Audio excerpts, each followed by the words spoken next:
Hello everyone, स्वागत है आपका हमारे प्यारे से चैनल बहन्स पढ़ाई में। आज हम करेंगे अपनी कक्षा 12वीं की अंग्रेजी का पहला चैप्टर, जो कि है द लास्ट लेसन। ओके, सो इसमें क्या होता है, मतलब बहुत ही इंटरेस्टिंग सा चैप्टर है, आपको बहुत मज़ा सा आ जाएगा पढ़ के। ठीक है, सो आज हम ये वाला चैप्टर पढ़ेंगे।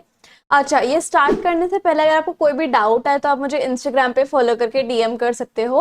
और अगर ये चुलबुले से नोट्स चाहिए सुंदर सुंदर से, तो आप मुझे टेलीग्राम पे फॉलो कर लेना, वहाँ से फ्री में डाउनलोड कर लेना। मैंने अपलोड कर दिए दोनों, इंस्टा और टेली की लिंक आपको डिस्क्रिप्शन बॉक्स में मिल जाएगी। ठीक है, तो क्या होता है, इस कहानी के जो नरेटर होते हैं ना, वो अभी एक यंग मतलब बच्चे से स्कूल गोइंग बॉय होते हैं, और उनका नाम क्या होता है, फ्रांस। क्या नाम होता है उनका, फ्रांस। तो जिस सुबह वो अपने स्कूल में जा रहे थे, वो काफी डर रहे थे स्कूल में जाने से, क्योंकि उन्हें एक तो वैसे ही काफी ज्यादा देरी हो गई है ना। साथ के साथ देर होने के साथ साथ एम हेमल जो उनके टीचर हैं, उन्होंने कल ही कह दिया था कि भाई मैं कल तुम्हारा पार्टिसिपल्स के ऊपर टेस्ट लूंगा, तो सब पढ़ के आना। ठीक है, अब फ्रेंड्स को बिल्कुल पार्टिसिपल्स का पी भी नहीं आता था, तो और ज्यादा डर गया कि अब तो मुझे भयंकर डांट पड़ने वाली है। आज एक तो पहले से ही लेट हो गया, ऊपर से मुझे टेस्ट का कुछ आता नहीं है ना। सो फ्रांस के पास एक ऑप्शन तो था बचने का, कि वो आज स्कूल की छुट्टी ले ले, या फिर स्कूल से बंक ले ले, और अपना जो दिन है वो काफ़ी बढ़िया से ब्राइट वार्म वेदर में इंजॉय करे। और उसने थोड़ा सीन भी डिस्क्राइब किया कि जैसे पेड़ों पे चिड़िया जो है वो चहचहा रही हैं, और जो प्रूशियन के सोल्जर्स हैं बेसिकली, वो काफ़ी ज़्यादा ड्रिल की आवाज़ कर रहे हैं साथ में, वो भी दिख रहा है। तो जो सीन है वो स्कूल के बाहर तो बड़ा अट्रैक्टिव सा, बड़ा ही मोहित करने वाला है। बट फ्रांस ने अपनी इस टेम्पटेशन को कंट्रोल किया कि नहीं, मुझे ऐसे नहीं करना है, मुझे तो स्कूल जाना ही जाना है ना। तो फ्रांस क्या करता है, टाउन हॉल से गुजरता है, और उसने देखा कि एक नोटिस बोर्ड है जहाँ पर नोटिस वगैरह लगते हैं ना। सो वहां पर काफी ज्यादा क्राउड है, मतलब काफी ज्यादा भीड़ है नोटिस बोर्ड के आगे। एक्चुअल में क्या हुआ, जिस कंट्री में फ्रांस रहता था ना, उस कंट्री का प्रूशिया के साथ बड़ा ही डिशुम डिशुम चल रहा होता है, वो भी 2.5 साल से। ठीक है, सो जितनी भी बुरी बुरी न्यूज है वो सारे कहाँ पे आ जाती हैं, उस बुलेटिन बोर्ड पे या फिर उस नोटिस बोर्ड पे। ठीक है, सो बेसिकली फ्रांस रहता है एल्सासे और लॉरेन में, और इनका जो वॉर है वो किसके साथ हुआ होता है, प्रूशिया से हुआ होता है। वो भी उसको हुए हुए भी दो 2.5 साल से हो ही गए हैं। ठीक है, सो अब क्या होता है, उनका एल्सासे और लोरेन का जो एनिमी है वो प्रूशिया है। अब प्रूशिया के सोल्जर्स जो है वो एल्सासे और लोरेन में ही घूमते रहते हैं, तो जितनी भी बैड न्यूज होती है वो एल्सासे के उस नोटिस बोर्ड के ऊपर या फिर उस बुलेटिन बोर्ड के ऊपर आ जाती है ना। और साथ ही साथ जो लोग वहां पर इतने ज्यादा इकट्ठे हो गए थे उसके आगे, what we call that, bulletin board के आगे, सबके साथ घुसपुस कर रहे थे, सबके साथ घुसपुस कर रहे थे, कम्युनिकेट कर रहे थे। तो फ्रांस ने सोचा कि चलो मैं तो अपने स्कूल की तरफ ही जाता हूँ। और दूसरे चीज उसके दिमाग में चल रही थी कि वैसे होगा क्या उस बोर्ड के ऊपर, है ना। तो जैसे वो बड़ी तेज से जा रहा था स्कूल की तरफ, तो एक ब्लैक स्मिथ है, तो उन्होंने बोला उस न्यूज को पढ़ने के बाद, वो भी अपने ट्रेनिंग के साथ उसी रास्ते से जा रहा था, तो वो बोलता है फ्रांस को कि तुम्हें इतनी जल्दी जाने की जरूरत नहीं है, तुम्हारे पास तो अभी बहुत टाइम है स्कूल पहुंचने के लिए। तो फ्रांस ने सोचा कि शायद ब्लैक स्मिथ अंकल मेरा मजाक उड़ा रहे हैं, और मैं पहले से ही लेट हो रहा हूँ स्कूल के लिए। तो फ्रांस जो है अपने स्कूल के गार्डन में पहुंच जाता है, और वो बड़ी तेज तेज सांस ले रहा होता है, क्योंकि वो भाग भाग के आया था, है ना। तो फ्रांस ने अपने स्कूल का यूजुअल सीन बताया कि जब स्कूल में पहुंचते हैं तो डेस्क के मूव करने की बड़ी तेज तेज आवाजें आ रही होती हैं, चिल्ड्रन जो है रिपीट कर रहे होते हैं लेसन को, ABCD ऐसे ऐसे करके। और टीचर्स जो हैं अपने उस रूलर को, मतलब उस स्केल को जो आयरन का था, वो ऐसे डेस्क से मारते, जैसे हमारी टीचर नहीं होती थी आयरन स्केल बड़ी तेज तेज मारती थी डेस्क पे, साइलेंट क्लास इस तरीके से। तो ऐसे ही उनके स्कूल का भी सिस्टम था फ्रांस का। तो डे जो था वो कुछ अलग सा था, कोई ऐसी आवाज हमेशा की तरह आ नहीं रही थी स्कूल से, और ऐसा लग रहा था जैसे संडे के दिन स्कूल बड़ा शांत नहीं रहता जब सबकी छुट्टी होती है, वैसा ही दिन लग रहा था आज का। तो फ्रांस ने प्लान किया कि मैं लेट तो ही हूँ, टीचर देखेंगे तो बड़ा डांटेंगे, तो मैं किसी का फटाफट से घुस जाता हूँ, ऐसे झुक झुक के घुस जाऊंगा ताकि कोई मेरे को देख ही ना पाए। पर शायद ये प्लान काम करने वाला नहीं है ना। तो फ्रांस जो होता है वो अपनी क्लास के अंदर झांकता है, अपने क्लासमेट्स को देखता है, सबके सब बैठे होते हैं। और एम हेमल जो उनके टीचर होते हैं, वो जो रूलर होते हैं वो अपने आर्म के अंडर रखते हैं, आयरन वाला मतलब स्केल, और क्लास में वॉक कर रहे होते हैं, और फ्रांस को लगा आज तो मेरी पिटाई होने वाली है। तो फ्रांस जो था उसको थोड़ी शर्म आ रही थी कि यार मैं लेट भी हो गया और अब सबके सामने मेरे को डांट पड़ेगी। अब फ्रांस जो है वो बड़ा चौंक जाता है क्योंकि एम हेमल ने आज के दिन उसको कुछ कहा ही नहीं, बल्कि उसको बड़े प्यार से कहा कि ठीक है तुम आ गए तो सीट पे बैठ जाओ, नहीं तो मैं तुम्हारे बिना ही क्लास स्टार्ट कर दूंगा। तो फ्रांस जो फटाफट अपनी सीट पे बैठ जाता है और तो चौकन्ना हो जाता है कि यार आज तो टीचर ने मेरे को डांटा ही नहीं, इस तरीके से। आफ्टर सम टाइम, कुछ टाइम बाद उसने ही ओवरकेम द स्केयर, अब वो उसका जो डरना था वो बंद हो गया, अब फ्रांस का तो सब ठीक है और वो कंफर्टेबल हो गया। उसने देखा आज तो टीचर बड़ी अच्छी सी ड्रेस पहन के आए। वैसे इतनी अच्छी सी ड्रेस तो टीचर तभी पहन के आता है जब कोई इंस्पेक्शन डे होता है या फिर कोई प्राइज डिस्ट्रीब्यूशन होता है, तभी टीचर इतनी अच्छी सी ड्रेस में पहन के आते हैं। तो फ्रांस ने कहा कि वैसे आज का दिन तो नॉर्मल ही है, बट टीचर ने इतनी अच्छी ड्रेस क्यों पहनी हुई है। तो फ्रांस को लगता है कि आज स्कूल का माहौल थोड़ा अलग सा है और सीरियस सा है। ऑल्सो आज क्लासरूम के जो लास्ट बेंच है ना, उसके अंदर उसके ऊपर सीनियर विलेज मैन बैठे हुए हैं, मतलब जो विलेज के लोग थे वो भी बैठे हुए हैं। एक हौलदार आए हुए हैं जिन्होंने अपनी थ्री कॉर्नर वाली हैट पहनी हुई है, एक रिटायर्ड मेयर आए होते हैं, एक पोस्ट मास्टर आए हुए होते हैं, सारे के सारे दुखी लगते हैं। हॉजर जो है अपने साथ एक फटी हुई किताब लेके आए हुए थे, और वो फटी हुई किताब उन्होंने अपनी नीज के ऊपर रखी हुई थी और उसके ऊपर अपना चश्मा भी रखा हुआ था, है ना। फ्रांस कंफ्यूज हो जाता है और सोचने लग जाता है आज हो क्या रहा है, कोई मुझे बताएगा, है ना। तो just M Hamel told them it was their last lesson in French. M Hamel उन्हें बोलते हैं कि बच्चों आज हमारा लास्ट डे है फ्रेंच का। अब जो प्रूशिया है उन्होंने बर्लिन में कहा है कि अब फ्रेंच लैंग्वेज जो है वो नहीं पढ़ाई जाएगी एल्सेसे और लॉरेन के स्कूल्स के। तो बेसिकली फ्रांस कहाँ रहता है, बर्लिन में, बर्लिन के एल्सेसे और लोरेन पार्ट में, और बर्लिन की दुश्मनी हो जाती है प्रूशिया से, और प्रूशिया किसके ऊपर वॉर कर रहा होता है, एल्सेसे लोरेन जो कि बर्लिन का पार्ट होते हैं, ठीक है। अब यहाँ पे बर्लिन में प्रूशियन जो सोल्जर्स उन्होंने ऑर्डर दिया होता है कि अब एल्सेसे और लॉरेन के स्कूल्स में फ्रेंच लैंग्वेज नहीं पढ़ाई जाएगी, सिर्फ और सिर्फ जर्मन लैंग्वेज पढ़ाई जाएगी। जर्मन टीचर अगले दिन आने वाले थे, तो इसलिए एम हेमल कहते हैं कि इसलिए आज तुम्हारा लास्ट डे है फ्रेंच में, और मैं चाहता हूँ कि तुम आज के दिन बहुत अच्छे से पढ़ाई करो फुल अटेंशन के साथ। तो फ्रांस इतना शॉक हो जाता है ये जान के कि अब हम फ्रेंच नहीं सीख पाएंगे, ये हमारा लास्ट है। और फिर उसे लगा कि हाँ जरूर ये न्यूज़ आई होगी उस नोटिस बोर्ड पे या फिर बुलेटिन बोर्ड पे, टाउन हॉल वाले पे, है ना।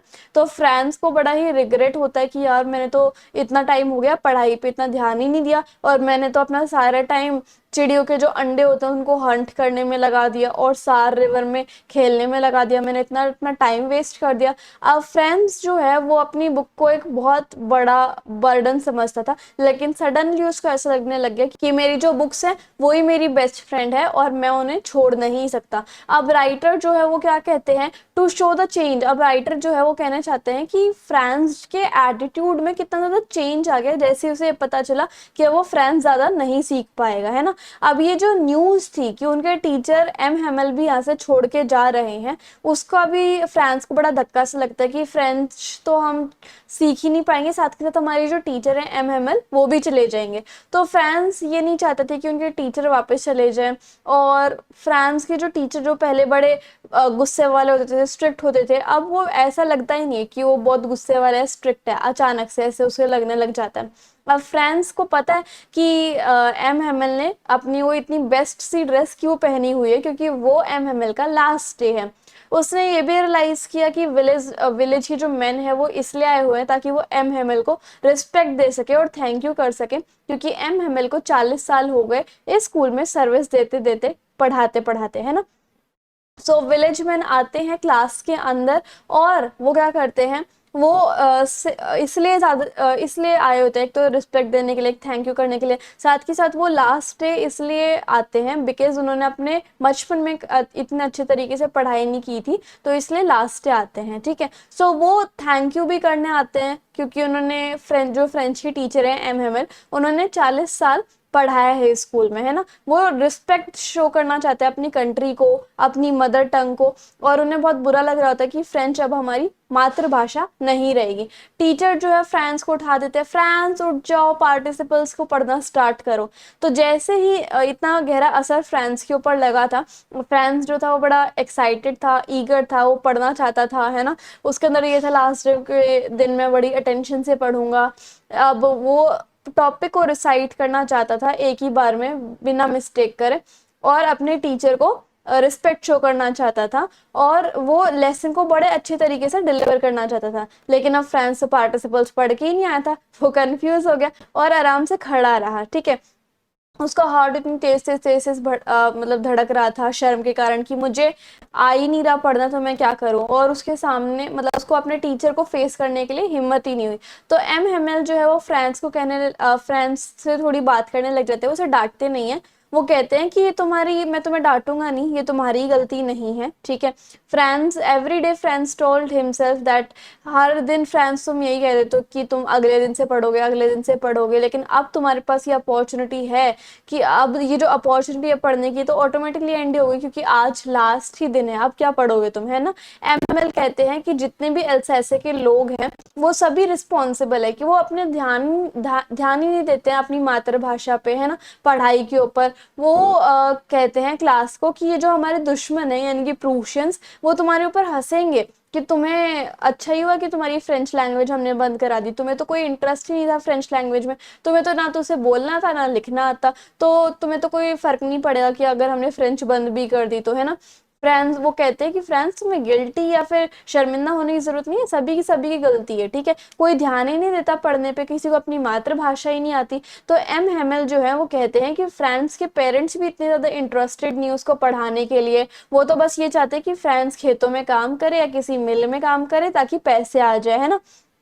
वैसे मैं भी एक टीचर हूँ, और मैं भी तुम लोगों को इंटरेस्टेड नहीं हूँ इतना कुछ खास पढ़ाने में, क्योंकि तुम ही ध्यान नहीं दोगे तो मुझे भी कैसे मजा आएगा पढ़ाने में, है ना। सो अब मैं तो तुम्हें भेज दूंगा घर पे, तुम अपने घर पे जाके गमलों में पानी दे देना, और किसी दिन तो मैं तुम्हारी छुट्टी कर दूंगा कि तुम फिशिंग करने के लिए जाओ, ऐसे ऐसे, है ना।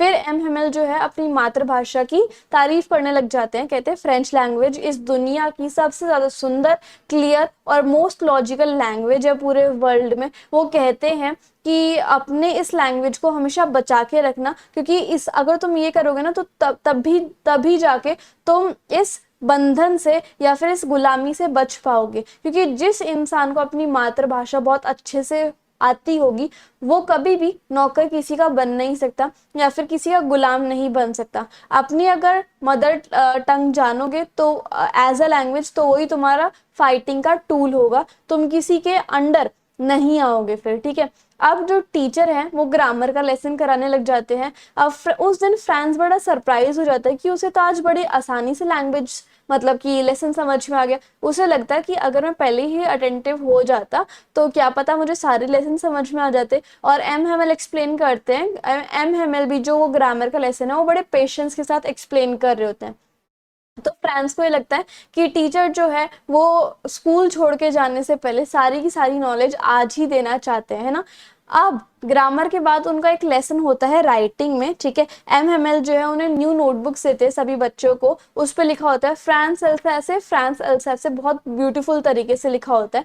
फ्रांस जो है उसको ये लगता है कि आज क्लास में देशभक्ति की जो हवाएं हैं वो उड़ रही हैं, एयर ऑफ पेट्रोटिज्म है, और जो नोटबुक्स हैं उसके ऊपर फ्रांस का फ्लैग मतलब और ऐसा लग रहा है कि जैसे जो नोटबुक्स जो एम हेमल ने दी थी ये ऊपर फ्रांस एलसेसे वाली, और वो ऐसे लग रहा है जैसे कि फ्रांस का झंडा है और वो ऐसे से फ्लोट कर रही है क्लास में, ऐसा लग रहा है। पूरी क्लास बिजी थी लिखने में क्योंकि राइटिंग लेसन है ना। और सिर्फ एक ही चीज की आवाज आ रही थी पूरी क्लास में से, पेन जो कि लिख रहा था एक पेपर के ऊपर, सिर्फ उस चीज की आवाज। वैसे तो क्लास में थोड़े बहुत मच्छर भी आ गए थे, लेकिन उन मच्छरों को देख के कोई भी पैनिक नहीं होता है, क्योंकि सबके सब बिजी होते हैं लिखने में।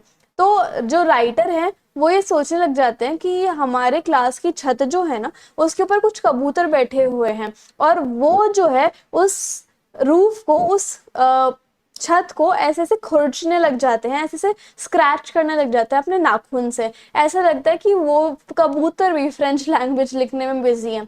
सो जो कबूतर है वो कौन सी साउंड करते हैं, कू वाली, है ना।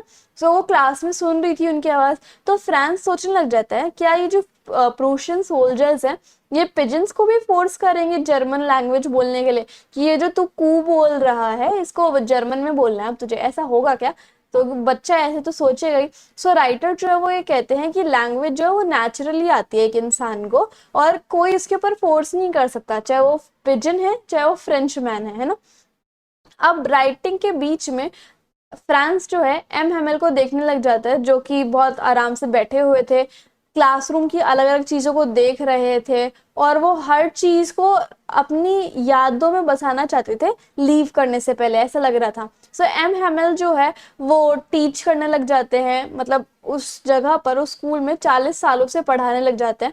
सिर्फ और सिर्फ एक चेंज आया है कि क्लासरूम के जो डेस्क थे जो खराब हो गए थे वो अब नए हैं, है ना। अच्छा, वॉलनट ट्री जो है ग्राउंड के बाहर वो बहुत लंबे लंबे हो गए हैं, जो होप वाइन है वो बहुत ऐसे मतलब रूफ के ऊपर चढ़ गई है, बस ये चेंज आया है। तो फ्रांस को लगता है कि टीचर का भी बड़ा दिल टूटा होगा, क्योंकि जिस जगह पे उसने 40 साल बिताए हैं उसको वहां से जाना पड़ रहा है। अब एम हेमल की जो सिस्टर थी उनकी जैसे वो पैकिंग कर रही थी अपने सामान की, क्योंकि उन्हें जाना था नेक्स्ट डे कंट्री छोड़ के, तो साफ साफ वो सारी आवाजें सुनाई दे रही थी कि वो अपना लगेज पैक कर रही हैं, जो कि स्कूल के ऊपर वाली जगह थी, ठीक है, वहां पर पैकिंग चल रही थी। सो एम हेमल जो है वो अपना जो लेसन है वो देने में लगे रहते हैं। राइटिंग टास्क के बाद उनका एक हिस्ट्री का लेसन होता है, जहां पर अल्फाबेट की साउंड्स को उन्हें रिसाइट करना होता है, जैसे कि ए बी सी डी इस तरीके से। तो फ्रांस जो है पूरी क्लास को बेबी की तरह मानने लग जाता है। वैसे तो वो बड़े बच्चे हो गए हैं, लेकिन फिर भी वो जैसे उन्हें अल्फाबेट्स को रिसाइट करना था वो छोटे बच्चे करते हैं, लेकिन उन्हें एक काम मिला है रिसाइट करने का, सो इसलिए वो खुद को और पूरी क्लास को बेबीज बोलते हैं, ठीक है। सो हॉजर जो है वो अपने स्पेक्टिकल्स लगा लेता है, अपने हैंड्स में प्राइमर ले लेता है, मतलब एक बुक ले लेता है और रिसाइट करने लग जाता है लेटर्स को क्लास के साथ। वो रो रहा होता है, उसकी आवाज भी थोड़ी लड़खड़ा सी रही होती है। फ्रांस की भी मिक्स फीलिंग होती है, उसने देखा कि अरे कितना मतलब इतना ओल्ड आदमी हॉजर ऐसे रो रहा है, कितना फनी सा लग रहा है, और दूसरे साइड पे उसे थोड़ा इमोशनल भी लग रहा होता है कि हॉजर रो रहा है इस तरीके से। तो फ्रांस अपना लास्ट लेसन कभी भूल नहीं पाएगा। सो अचानक से जो चर्च का क्लॉक टावर है उस पर 12 बज जाते हैं, और प्रेयर सॉन्ग जो है वो बजने लग जाता है। एट द सेम टाइम जो प्रूशिया के सोल्जर्स हैं उनकी वो ट्रम्पेट्स की बूम बूम बूम उनकी साउंड सुनने लग जाती है, और उनकी साउंड सुनने के बाद एम हेमल का फेस, जैसे टाइम हो जाता है ना, टाइम हो गया था, तो एम हेमल का फेस बड़ा डल होने लग जाता है, कलरलेस होने लग जाता है, क्योंकि क्लास ओवर हो गई। वो सीधे खड़े हुए हिल नहीं रहे थे। फ्रांस ने कहा वो इतने लंबे तो कभी नहीं लगे जिस दिन उस दिन लगे थे, ठीक है। एम हेमल बोलना चाहते थे, लेकिन वो अपने इमोशंस के कारण बोल नहीं पा रहे थे, तो उन्होंने अपना एक पीस ऑफ चॉक लिया और वर्ड्स लिखे, वीवे ला France, long live France, blackboard पे लिखा जितना वो बड़ा लिख सकते थे। And then he stopped writing, उन्होंने राइटिंग को छोड़ दिया, और उसके बाद वो वॉल की तरफ ऐसे झुक गए और उन्होंने बिना कुछ बोले क्लास को लीव कर दिया, और क्लास ओवर हो चुकी थी, ठीक है। तो इस तरीके से हमारे जो चैप्टर है वो फाइनली खत्म होता है। आई होप आपको समझ में आया होगा चैप्टर और वीडियो एंड मेरा पढ़ाने का तरीका। So if you like the video and the explanation, then please you like, share, comment and subscribe the channel. Thank you so much.